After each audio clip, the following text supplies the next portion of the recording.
Hello mga Cravers, welcome back to my YouTube channel, and today's vlog ay magluluto po tayo ng pork estofado. Tara, samahan niyo ako. Let's do this. General na sausawang Pilipino.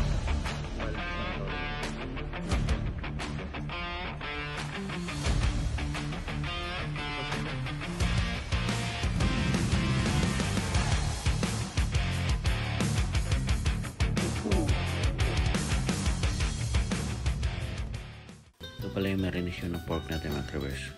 At ngayon, piniprito na natin. Pakulayan lang po natin yan. Po yung side niya mga Cravers, ganyan po. Para po magkaroon po siya ng kulay kagad. At the same time, matanggalan po ng mantika. Ang baboy na gamit ko is yung yung shoulder, kaya may taba talaga. So ngayon, pagkatapos ito mga Cravers, ang sunod natin gagawin ay igisa na natin yung ingredients natin dito. Yung sangkap na kailangan natin igisa is yung sibuyas, garlic, at saka may kunting chili.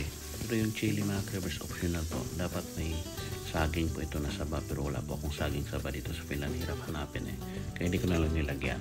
So magisa na tayo mga Cravers. Igisa na natin ang mga sangkap mga Cravers: sibuyas, bawang, yung green chili, star anise.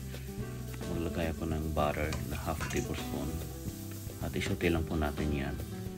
Pag nag-brown na yan mga Cravers, saka po natin ilagay natin yung pork natin na pinakulayan ko kanina.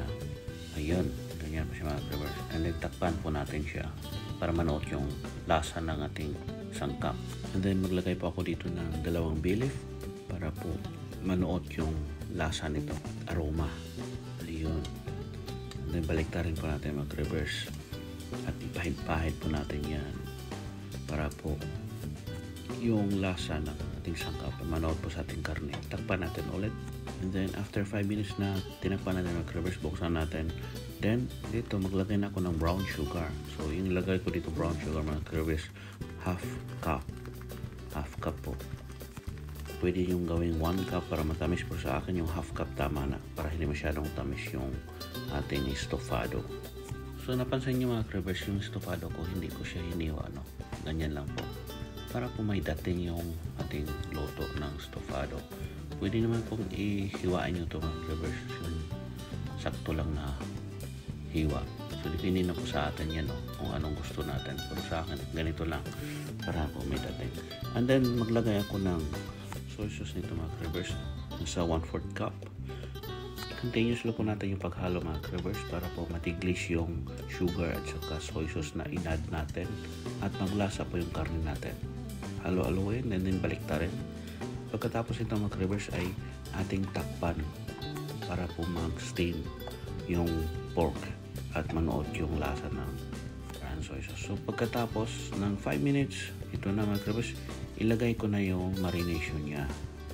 Marination ko mga Cravers, isang latang pineapple tidbits kasama na yung juice, soy sauce, sugar, salt, black pepper, at kunting nisa mix.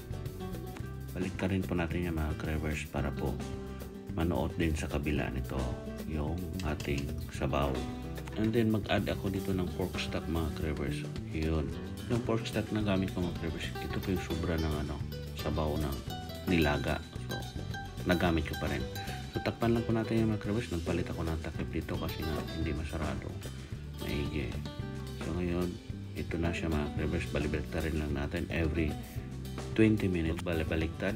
So hanggang po siyang lalambot yung karne at mag-thick yung sabaw. So yan. And then after 1.5 hour na pakulo, ito na po siya mga Cravers. Yan, malambot na po yung karne at okay na ito mga Cravers, malambot na siya. Ang gagawin ko dito is gamitan ko siya ng gunting para mahiwa po natin yan. Ayan, yung para manuot po yung lasa ng ating sabaw sa ating karne mga Cravers. At magiging takpan po natin ulit to hanggang mag-reduce yung sabaw niya. Ganyan lang po mga Cravers. Pwede rin naman yung hindi hiwaan kung ayaw yung masira yung forma ng karne nyo. Pero sa akin, kailangan kong hiwaan kasi nga tapos mga Cravers, tinakpan ko siya at nag-reduce na at nilagyan ko pala ng slurry. So hindi ko napakita sa video dito mga Cravers kasi nga lobat yung cellphone ko mga Cravers. At ito na po yung final dish natin mga Cravers, pork estofado. Sana po nag-enjoy guys panonood. Maraming salamat. Bye-bye.